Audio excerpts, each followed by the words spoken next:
Picture this. The state's top prosecutor is sitting in my living room reviewing evidence of massive fraud when suddenly my front door explodes into splinters. Standing in the wreckage is the very woman we're investigating, live streaming her own felony arrest to thousands of viewers. She'd just committed half a dozen crimes in front of the one person who could lock her away for decades. This power-hungry HOA tyrant, reeking of expensive perfume and wearing a designer suit worth more than my monthly pension, storms through my destroyed doorway screaming about authority and violations. She had absolutely no idea who she'd just confronted. Zero awareness that she was broadcasting her downfall to 3,000 online witnesses.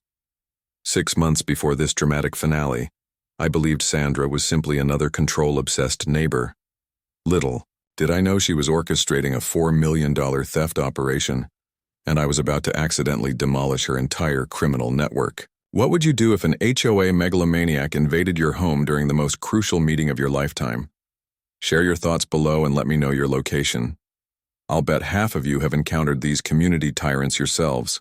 Let me rewind and explain how this entire ordeal began. Half a year ago, life felt pretty satisfactory. I'm Thomas Bradley, age 52.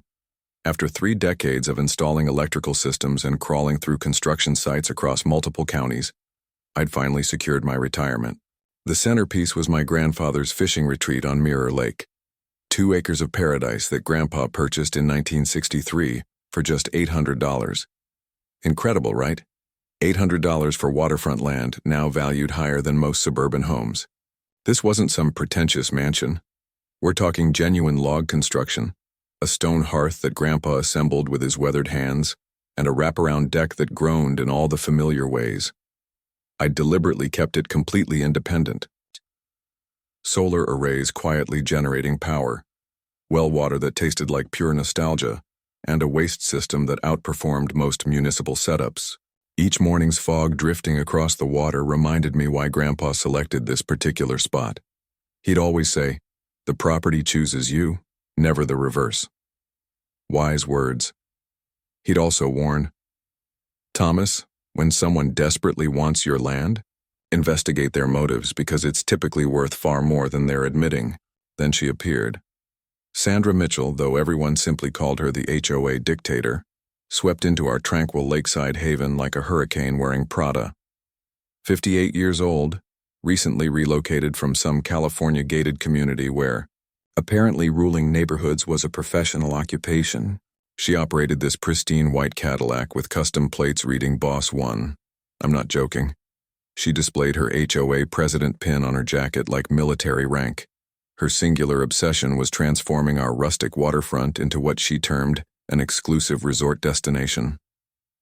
What I didn't realize then was that 3 senior couples had mysteriously sold their cottages to anonymous purchasers within 60 days of her arrival. Quite the coincidence, wouldn't you say? Her opening attack came on a Wednesday morning. I'm relaxing on Grandpa's deck, sipping coffee and observing a family of ducks teaching their offspring to swim, when I hear sharp tapping sounds on my wooden pier, stiletto heels, at dawn, on my private property. 15 minutes later, she's posting this official-looking document to my screen door. Violation notice. Unauthorized dock structure diminishing community property standards. Penalty. $500. Correction required within 72 hours or daily fines will accumulate. I had to read it multiple times. My weathered pier. The same structure. Grandpa and I had reinforced when I was 12. Was apparently an aesthetic disaster threatening the entire area's real estate values. Being reasonable, I approached her to explain that my land actually preceded the HOA by 4 decades. You know her response as she stood in my driveway, hands positioned like she owned everything? "Every property on this lake reports to me, honey. Ask the Williamses how successfully challenging me worked for them." The Williamses, my elderly neighbors who'd inexplicably decided to relocate last month after residing here for 23 years. The connections weren't forming yet, but something ominous settled in my chest. That's when she began her documentation session, circling my cottage like a property assessor, photographing my solar installation, my herb garden, even Grandpa's hand-carved deck railings. The artificial pine scent from her idling Cadillac was nauseating. By week's end, I'd received 3 additional violations. Each citation carried increasing penalties. Each one made it abundantly clear that Sandra Mitchell had declared warfare on everything my family had created on this land. I assumed I was dealing with your typical power-intoxicated neighbor. Irritating, certainly, but manageable. What I didn't understand was that I'd just become a target in a scheme far more extensive and perilous than simple HOA politics. Grandpa's advice echoed, discover why they want your property. I was about to learn why, and it would transform everything. Sandra didn't hesitate to bring out heavy artillery. 3 days after my compliance deadline expired, because honestly, I wasn't demolishing Grandpa's pier for some wannabe empress, a registered letter arrived that made my morning coffee taste bitter. Cease and desist. Violation of community waterway standards. The letterhead displayed Morrison, Klein and Partners, one of those expensive law offices where partners probably bill more hourly than I earned monthly. The legal jargon essentially stated my pier was unlawfully extending into shared waterway, and I owed $3,000 in retroactive violation charges. Additionally, they threatened to place a lien on my property unless I paid within 10 days. My initial reaction was fear. These people had attorneys. I had tools and stubbornness.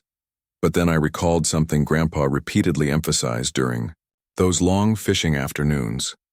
Thomas, when someone tries to legal talk you away from your land, the genuine truth lives in official records. Never trust their claims.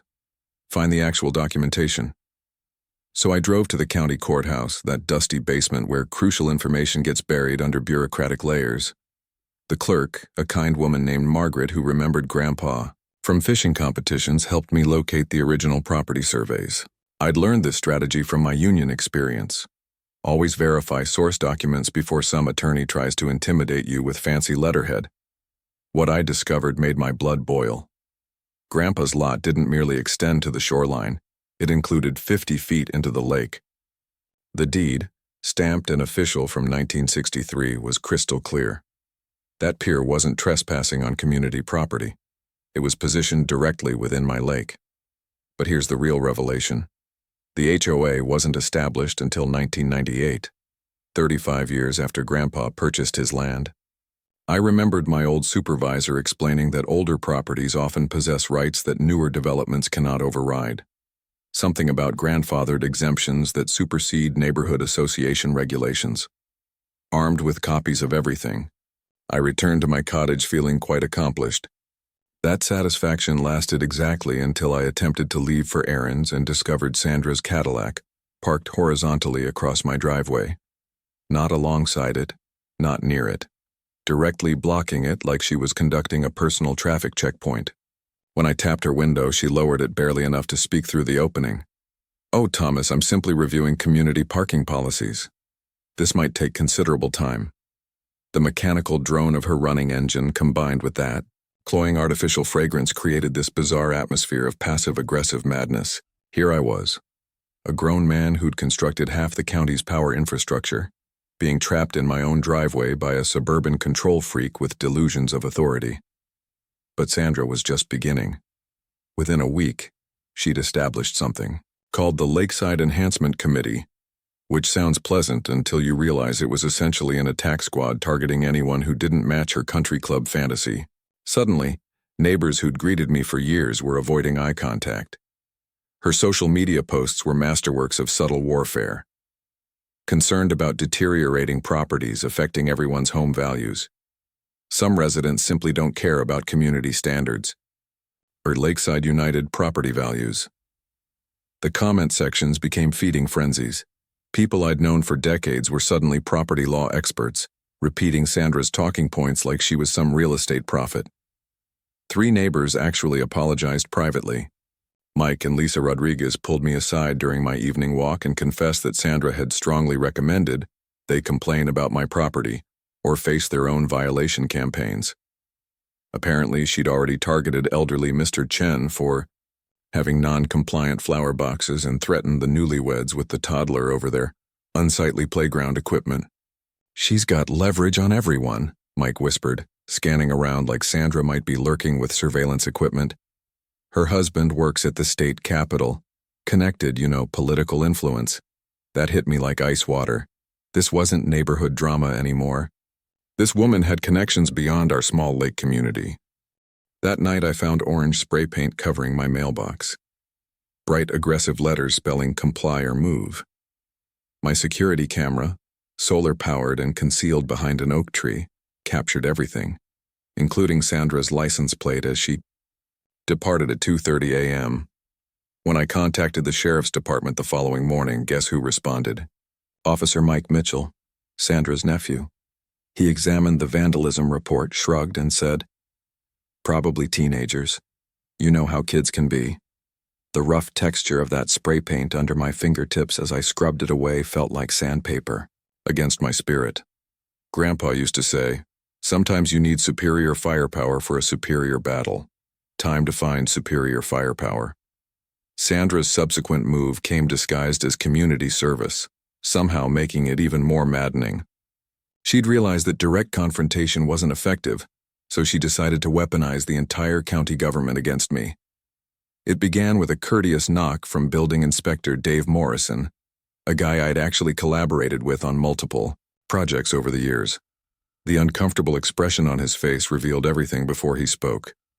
"Thomas, I'm genuinely sorry about this, but someone filed a complaint about unpermitted structures on your property. You understand I have to investigate these reports." 3 hours later, Dave had examined every inch of my cottage with his clipboard and measuring tools. His verdict: everything was not only compliant, but actually surpassed current safety requirements. Grandpa might have been traditional, but he'd constructed things to endure. "Whoever submitted this complaint," Dave muttered while packing his equipment, "either lacks basic knowledge or they're deliberately wasting everyone's time." The following day brought Environmental Officer Sarah Chen investigating reports of my septic system polluting the lake ecosystem.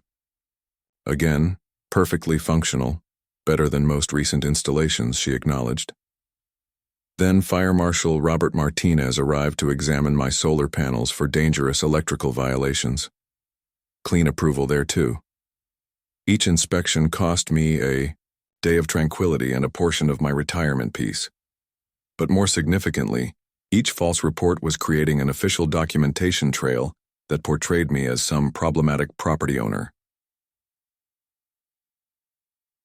Remembered something my union representative used to caution us about. Bureaucratic harassment was a standard tactic because it appeared legitimate on paper, even when it was pure vindictiveness. While I was managing the inspection parade, Sandra was busy executing her media strategy.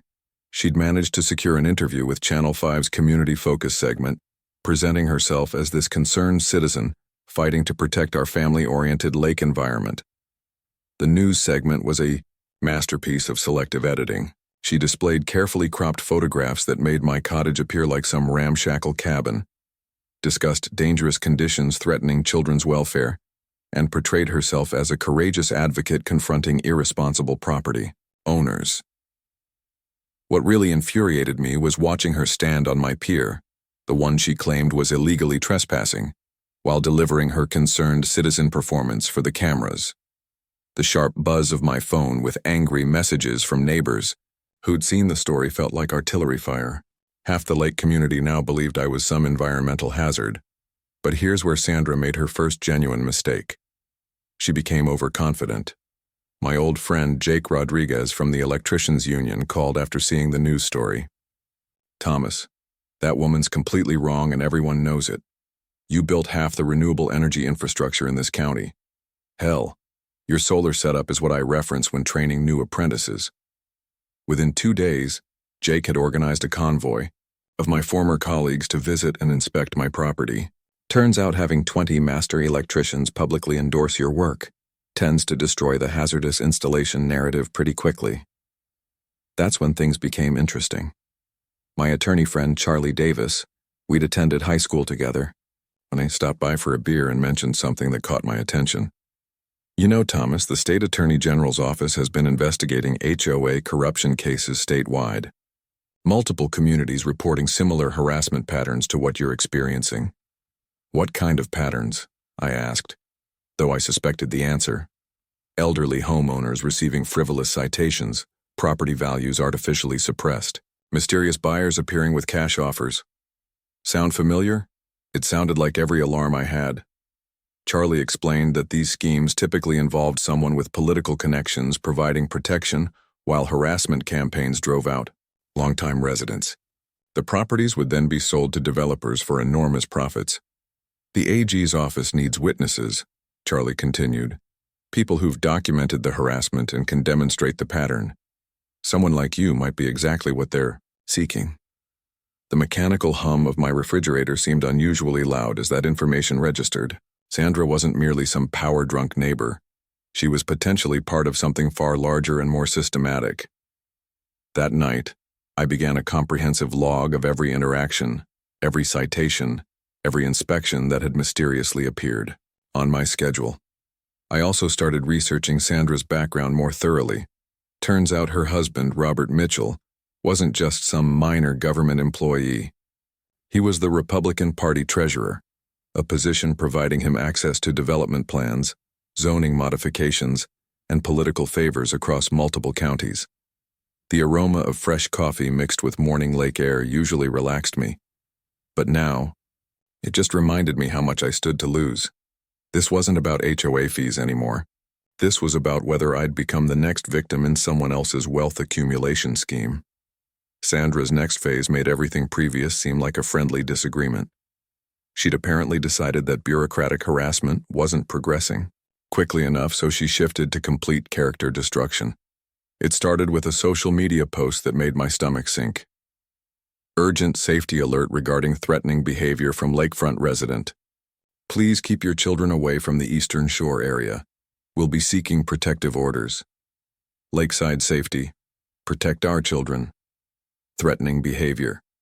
Me, the person who helped coordinate the annual children's fishing tournament for 15 years straight. Within hours, that post had been shared 43 times. The comments section became a digital mob of people who'd never met me, all convinced I was some dangerous individual based on Sandra's carefully constructed victim story. I always sensed something wrong about that man. Heard he intimidated an HOA board member. Thank goodness we have brave people like Sandra protecting us. The truly disturbing part, half these comments came from profiles with generic stock images, the kind of fake accounts that political operatives use to amplify their messaging. Sandra wasn't just spreading falsehoods, she was conducting a professional defamation campaign. 2 days later, she filed for a protective order.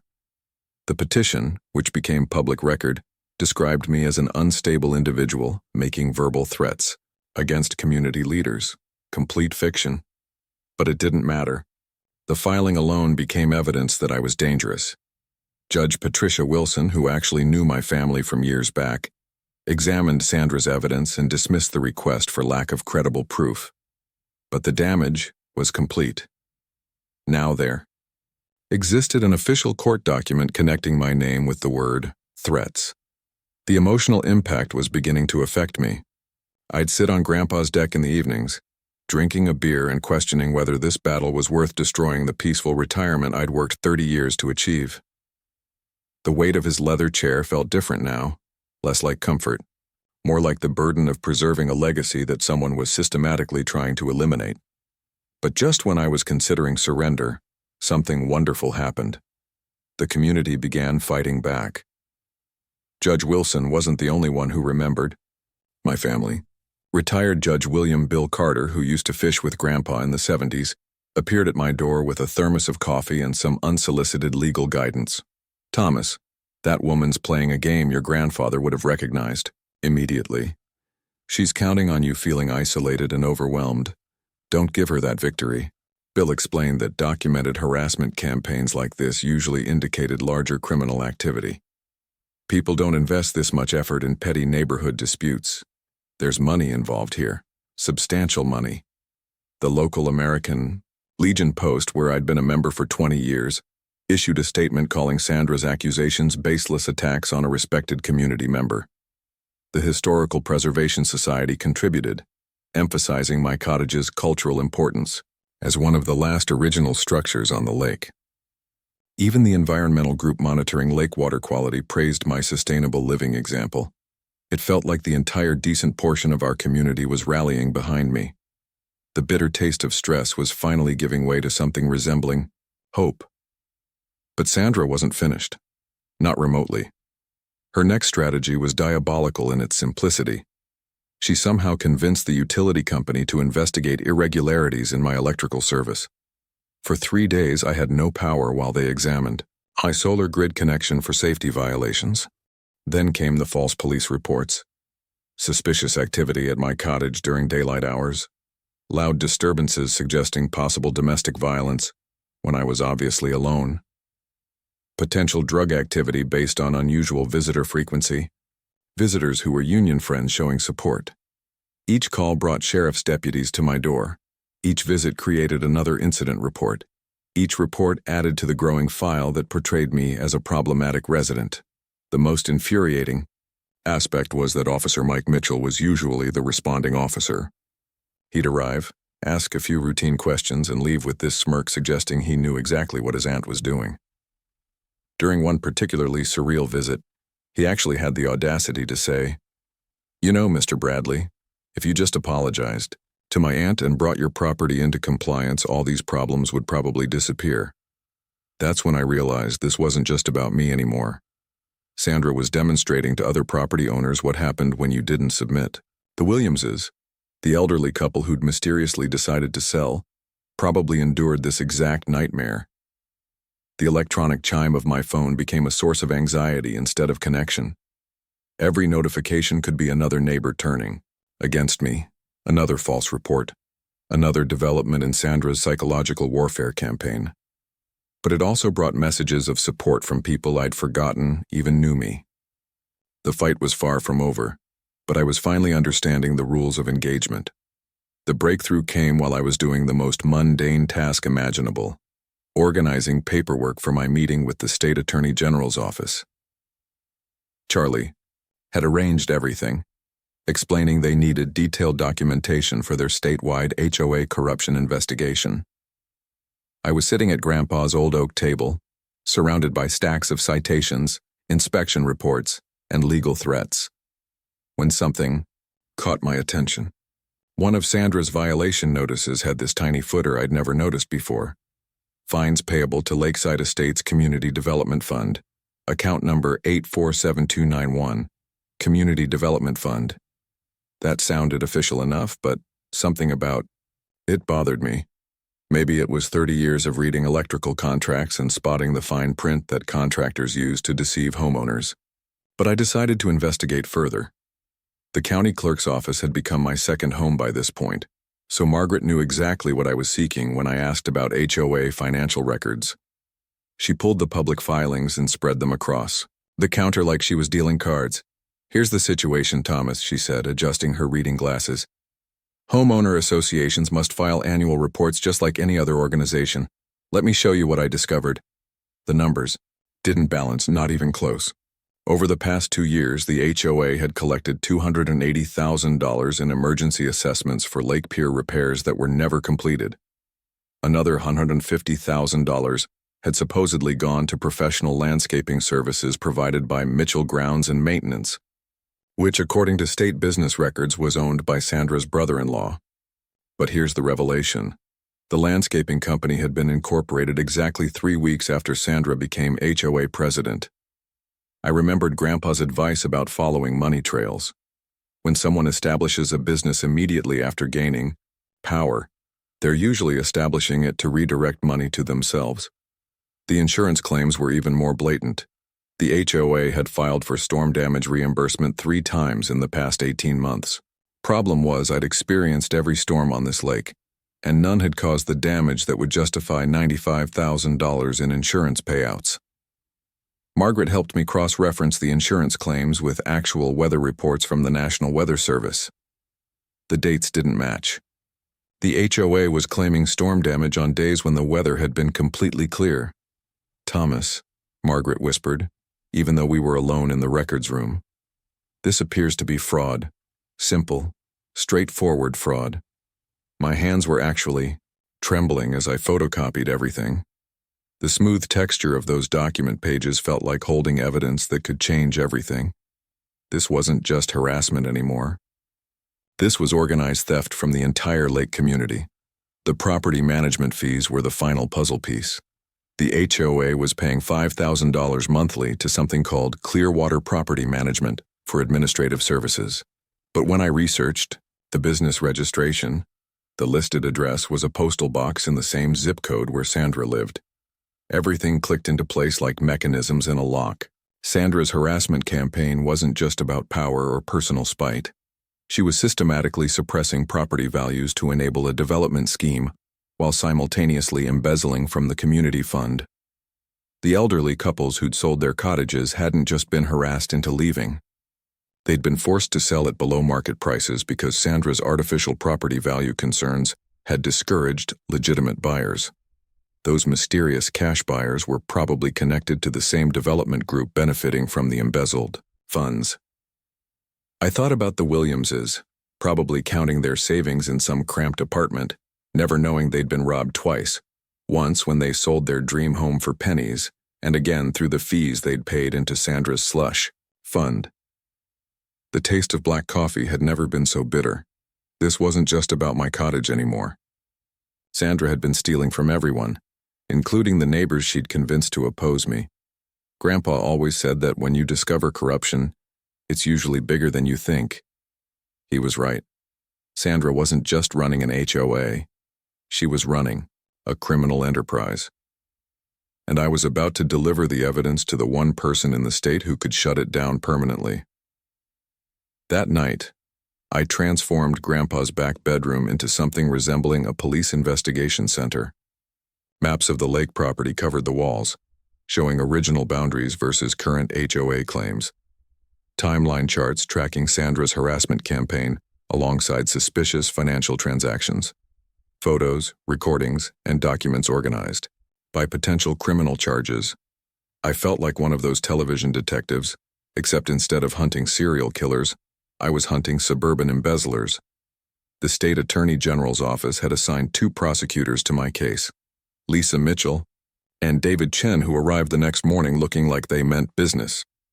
Lisa was this sharp-eyed woman in her 40s who reminded me of the safety inspectors who used to keep us honest on construction sites. David was younger, maybe early 30s, but he had this quiet intensity suggesting he'd already sent plenty of white-collar criminals to prison. "Mr. Bradley," Lisa said, spreading the financial documents across Grandpa's dining table, "what you've uncovered here extends far beyond simple HOA harassment. This is systematic fraud that could impact dozens of families." David pulled out a tablet and started connecting dots I hadn't even seen. "We've been investigating similar schemes in 4 other counties. The pattern is always identical. Politically connected individuals use HOA positions to manipulate property values while embezzling community funds." That's when they told me about the federal involvement. Agent Rebecca Torres from the Financial Crimes Unit had been tracking development fraud across the region. Apparently, my documentation was the missing piece that could connect multiple ongoing investigations. The advantage of financial crimes, Agent Torres explained during our video call, is that everything creates a paper trail. Your HOA records show classic money laundering, fake invoices, shell companies, insurance fraud. But we need more than just documents. We need witnesses and recorded evidence of ongoing criminal activity. Charlie, my attorney friend, had been working behind the scenes too. He'd connected with 17 other lakefront families who'd experienced similar harassment. When we gathered them at the American Legion Hall, their stories painted a picture that made my blood boil. The Thompsons had paid $8,000 in bogus violation fines before selling their cottage for 30% below market value. The Garcias had been hit with emergency assessments totaling $12,000 for lake improvements that never materialized. Old Mrs. Patterson had been so intimidated by Sandra's legal threats that she'd moved in with her daughter in Arizona, abandoning the home where she'd lived for 43 years. Every story followed the same script: escalating harassment, manufactured violations, pressure to sell, and every family had contributed to that community development fund that was really just Sandra's personal account. "Here's what most people don't understand about HOA fraud," explained retired accountant Frank Weber, who'd volunteered to help analyze the financial records. Homeowner associations are required to file Form 1120 tax returns annually if they meet certain income thresholds. Legitimate organizations file religiously. Corrupt ones usually don't because honest accounting would expose their theft. Frank had discovered that our HOA hadn't filed proper tax returns in over 2 years, despite collecting hundreds of thousands in fees and assessments. That single fact could trigger federal tax evasion charges on top of everything else. The tactical planning session felt like organizing a military operation. We had financial evidence, witness testimony, recorded harassment, and documented fraud. But Agent Torres wanted something bigger. She wanted to catch Sandra actively committing crimes. The optimal way to build an airtight case, she explained, is to create a situation where the suspect's criminal behavior is captured by law enforcement in real time. We need her to incriminate herself on camera.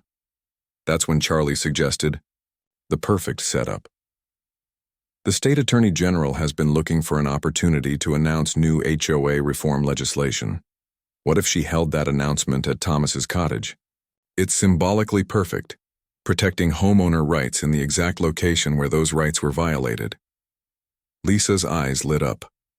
And if Sandra's pattern holds, she'll absolutely try to disrupt any suspicious activity at Thomas's property. Her need to control the situation will override her common sense. We spent the next week preparing for what Agent Torres called a controlled confrontation scenario. Professional recording equipment hidden throughout my cottage. Undercover officers positioned around the lake. Multiple law enforcement agencies coordinated for rapid response. The community coalition had grown too. Local media was alerted to potential breaking news. Social media campaigns were ready to counter any false narratives Sandra might try to spin. Support networks were activated for the post-confrontation period. My old union training kicked in. When you're planning a complex job, you prepare for every possible scenario and always have backup systems. We had backup plans for the backup plans. The trap was set. Sandra's pattern of behavior was so predictable that we could practically script her next move. All we had to do was wait for her to kick down the door. Literally, Sandra must have sensed the walls closing in because her behavior escalated from calculated harassment to complete sabotage. It was like watching a cornered animal lash out in every direction, becoming more dangerous as her options disappeared. The first sign was my solar panels mysteriously malfunctioning on a Tuesday morning. I'd wake up to dead batteries and error codes flashing on the inverter display. When my electrician friend Jake came out to investigate, he found clear evidence of tampering. Wire connections loosened just enough to disrupt the system without causing obvious damage. "Thomas, this is professional-level sabotage," Jake said, photographing the evidence with his phone. "Whoever did this knows electrical systems. They wanted to cause problems without leaving obvious fingerprints." But Jake was smarter than Sandra gave him credit for. He'd installed a hidden security camera near the electrical panel after the first incident. 2 nights later, we caught her red-handed creeping around my property at 3 a.m. with a screwdriver and wire cutters. The footage was crystal clear. Sandra Mitchell, HOA president and upstanding community member, vandalizing private property under cover of darkness. The acrid smell of her cigarette smoke lingered in the morning air, mixing with the pine scent that usually made me feel peaceful. Next came my boat dock. I'd gone into town for groceries and returned to find my boat drifting halfway across the lake. The heavy-duty chains I'd used to secure it had been cut with bolt cutters, clean, deliberate cuts that left metal shavings scattered across the dock planks. That boat had been Grandpa's pride and joy, a 1978 base boat that still ran like a dream. Finding it bumping against the opposite shore, its hull scratched from the rocks, felt like someone had desecrated his grave. But Sandra's biggest mistake was targeting my septic system. I'd just passed a county inspection with flying colors, but suddenly my perfectly functioning system started backing up. The smell was horrific, that combination of sewage and chemical additives that made your eyes water from 50 feet away. When the emergency septic service arrived, they found industrial-grade drain cleaner had been poured down my system, killing all the beneficial bacteria and creating a toxic mess. "This is deliberate sabotage," the technician explained, holding up soil samples that showed chemical contamination. "Someone pumped commercial-grade acids into your system. This stuff costs serious money and requires specialized knowledge to use. The repair bill was $3,200, but more importantly, the chemical analysis provided forensic evidence that this wasn't random vandalism. It was calculated destruction requiring insider knowledge of septic systems. While I was dealing with sewage backup, Sandra was orchestrating her media blitz. Anonymous accounts flooded social media with posts about my ongoing property violations and deteriorating conditions threatening neighborhood safety. The bots were so obvious it was almost comical. Dozens of profiles with generic names posting, identical complaints within minutes of each other. She'd also ramped up the intimidation network. Officer Mike Mitchell's patrol presence increased dramatically. He'd cruise by my cottage 4 or 5 times per day, always slowing down just enough to make his surveillance obvious. Sometimes he'd sit in my driveway for 20 minutes running license plates of anyone who visited. The building inspector suddenly found code violations in work that had passed inspection just weeks before. The fire marshal received anonymous tips about fire hazards that didn't exist. Environmental services got reports about illegal dumping in areas of my property they'd already cleared. It was death by 1,000 cuts designed to exhaust my resources and break my spirit through bureaucratic warfare. But I wasn't the only target anymore. Sandra had started going after my supporters too. Jake's electrical contracting license was suddenly under review for safety violations. Bill Carter, the retired judge who'd been advising me, received a formal complaint with the State Bar Association about improper legal counsel to non-clients. The American Legion Post found themselves facing a surprise fire safety inspection that threatened to shut down their weekly bingo nights. The Historical Preservation Society was hit with zoning complaints about their downtown office space. Sandra was systematically attacking anyone who'd shown me support, sending a clear message: help Thomas Bradley, and you'll become our next target. Tucker. Psychological pressure was intense. Every morning brought new crises, new emergencies, new bureaucratic nightmares to navigate. The metallic taste of constant stress became as familiar as my morning coffee. But Sandra's desperation was also creating opportunities. Each escalation was being documented by law enforcement. Every act of sabotage provided additional criminal evidence. Her network of supporters was starting to distance themselves as her behavior became increasingly unhinged. The state attorney general's office was watching everything, building an airtight case while Sandra dug her hole deeper with every vengeful act. Agent Torres called it textbook criminal escalation. When perpetrators feel cornered, they often make increasingly reckless decisions that provide prosecutors with the evidence they need for conviction. Sandra was walking straight into our trap, one sabotaged solar panel at a time. Sandra's final play was so audacious it almost worked. She'd figured out through her husband's political connections that I wasn't just meeting with some random state official. I was meeting with State Attorney General Patricia Williamson herself. And instead of backing down, Sandra decided to go nuclear. Her plan was brilliant in its twisted logic. She would position herself as the victim of a political conspiracy, claiming that the state's top prosecutor was targeting her family for partisan reasons. If she could record herself confronting government corruption at my cottage, she could flip the entire narrative and paint herself as a brave whistleblower standing up to abuse of power. The first sign of her new strategy came through social media. She'd reached out to Government Accountability Watch, one of those blogger networks that amplifies stories about bureaucratic overreach. Her pitch was perfect. Small-town HOA president being persecuted by big government because her husband worked for the opposing political party. Local family under attack. State officials use harassment investigation to silence political opposition, was the headline that started circulating 3 days before my scheduled meeting. The story painted me as some kind of deep state operative working with corrupt prosecutors to destroy an innocent family. The comment section was flooded with outrage from people who'd never heard of our lake community, but were absolutely convinced that Sandra was being railroaded by partisan prosecutors. She'd tapped into that vein of anti-government sentiment that runs through rural communities, turning herself into a martyr for political persecution. But Sandra's masterstroke was the live stream setup. She'd arranged to broadcast her confrontation with the state attorney general live on social media, framing it as Citizen journalism exposing government corruption in real time. Her plan was to burst into my cottage during the meeting, record everything, and let her followers spread the footage as proof of official misconduct. What she didn't know was that we were monitoring her communications.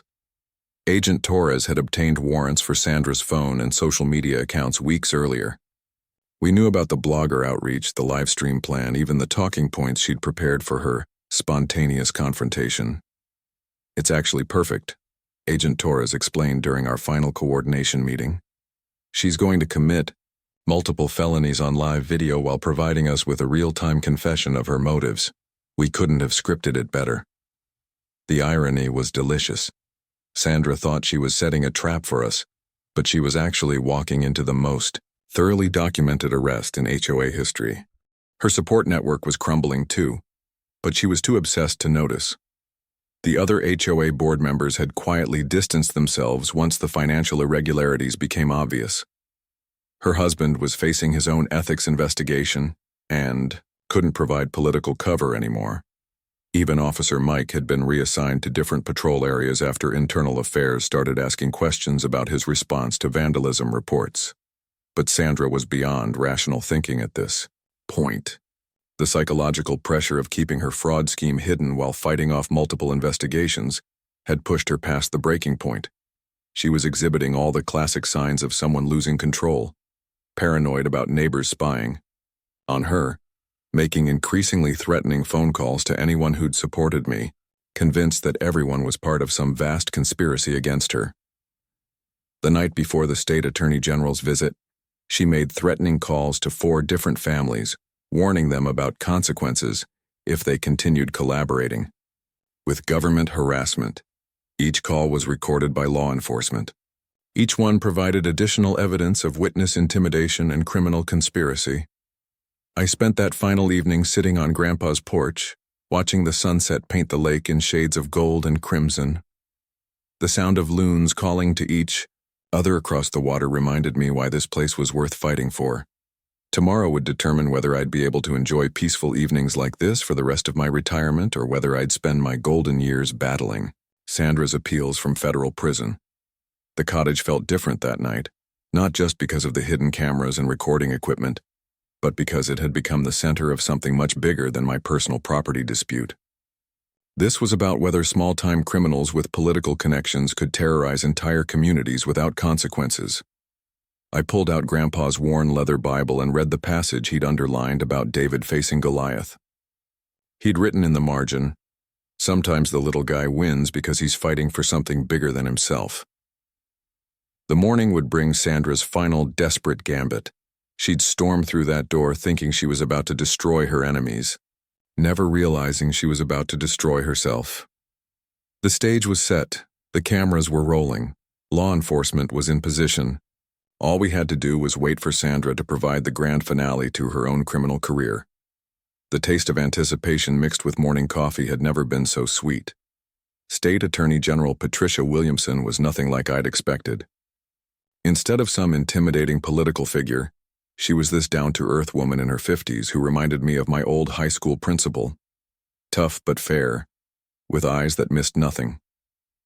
She'd arrived at my cottage at exactly 9 a.m. carrying a thermos of coffee and a briefcase full of evidence that would change everything. "Mr. Bradley," she said, settling into Grandpa's old recliner like she belonged there, "your documentation has helped us build cases against HOA corruption rings in 6 counties. What you've uncovered here isn't just local fraud. It's part of a statewide pattern of organized theft." We were deep in discussion about the criminal charges when we heard it. The distinctive roar of Sandra's Cadillac pulling into my driveway way too fast. Gravel spraying everywhere like she was conducting some kind of high-speed chase. Car doors slammed. Multiple voices shouting instructions about camera angles and audio levels. Sandra had brought her entire social media production crew for what she thought would be her moment of triumph. "Here we go," Agent Torres whispered into her earpiece from her hidden position behind my woodshed. Attorney General Williamson didn't even flinch. She just calmly continued taking notes about the financial evidence while Sandra's voice got louder, working herself up into righteous fury for her live stream audience. This is it, folks. Sandra's voice carried clearly through my windows. We're about to expose the corruption that's been targeting our family. The state's attorney general is illegally meeting with our harasser, probably planning more government persecution. The sound of her designer heels clicking aggressively across my wooden porch was like a countdown timer to disaster. Her disaster, not mine. Crash! The door exploded inward like she'd used a battering ram instead of her foot. Wood splintered everywhere. The Attorney General's coffee mug hit the floor with a ceramic crash that punctuated the moment perfectly. Sandra stormed into my living room with her phone held high, live streaming everything, completely oblivious to the fact that she'd just committed criminal trespass, breaking and entering, and assault in front of the state's chief prosecutor. I demand to know why the Attorney General is secretly meeting with this man, she screamed, waving her phone around like it was some kind of weapon. This is government harassment, political persecution. I have rights. The look on her face when Attorney General Williamson calmly stood up and displayed her official identification was absolutely priceless. Sandra's live stream captured the exact moment when her brain processed what had just happened. Total frozen terror. Mrs. Mitchell, the Attorney General said in that calm, professional tone that probably made hardened criminals wet themselves. I am Patricia Williamson, Attorney General of this state. You have just committed multiple felonies in my presence, and your entire criminal performance is being recorded by both my office and your own social media broadcast. Sandra's phone was still live streaming. Her followers were watching in real time as their heroic whistleblower turned into a babbling, incoherent mess. The comment section exploded with confusion and disbelief as people realized they'd been supporting a criminal who'd just self-destructed on camera. This is my community. I have jurisdiction here. Sandra stammered, still somehow, thinking her HOA badge gave her authority over state prosecutors. That's when FBI agent Torres stepped through my still open doorway, flanked by 2 other federal agents. Mrs. Mitchell, you're under arrest for fraud, extortion, witness intimidation, and criminal harassment. And thanks to your live stream, we have your confession broadcast to about 3,000 witnesses. The sound of handcuffs clicking shut echoed through my cottage like the closing of a book. Sandra's phone clattered to the floor, still streaming her arrest to an audience that had shrunk from outraged supporters to horrified voyeurs watching a public meltdown. Sandra, I said, standing up from Grandpa's couch with a satisfied smile. Meet the state's Attorney General. She's been wanting to discuss your bookkeeping methods. The neighbors who'd been drawn by the commotion stood on my porch, watching in stunned silence as the woman who'd terrorized our community for months was read her Miranda rights in my living room. Mrs. Patterson, who'd driven down from her daughter's place specifically for this moment, had tears streaming down her face. Sheriff Rodriguez arrived just in time for the perp walk, Sandra stumbling in handcuffs past the same dock she'd tried to have demolished, past the same solar panels she'd claimed were hazardous, past the same cottage she'd called an eyesore. The pristine white Cadillac with its Boss One vanity plates was towed away as evidence in the fraud case. The live stream ended with Sandra's voice echoing across the lake. This isn't over. My husband will fix this. You don't know who you're dealing with. Actually, Sandra, we knew exactly who we were dealing with. A criminal. And criminals go to prison. Watching Sandra get sentenced 3 months later felt like Christmas morning. Federal Judge Michael Harrison didn't just throw the book at her. He launched the entire law library. 3 years in federal prison, $340,000 in restitution to defrauded homeowners, and a lifetime ban from serving on any HOA board in the United States. Her husband Robert wasn't far behind.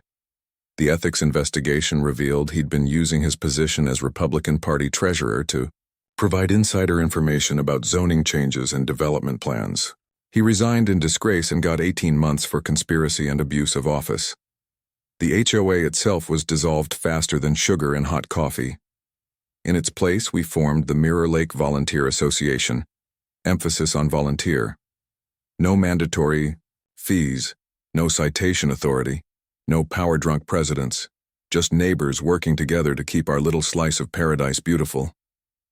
My role in exposing the corruption scheme earned me something I never expected: whistleblower compensation. from the recovered fraud funds. Turns out when you help the feds recover hundreds of thousands in stolen money, they're pretty generous with the rewards. That check for $45,000 felt like vindication for every sleepless night Sandra had caused me. But the real victory was watching justice ripple outward. State Attorney General Williamson used our case as the foundation for new state legislation that I still can't believe has my name on it. The Bradley Act requires all HOAs to undergo annual independent financial audits and creates criminal penalties for harassment-based property manipulation schemes. 3 other counties used our evidence to prosecute similar fraud rings. Turns out Sandra's operation was part of a much larger network of politically connected criminals systematically robbing homeowners across rural communities. The FBI's final report identified over 24 related cases spanning 5 states.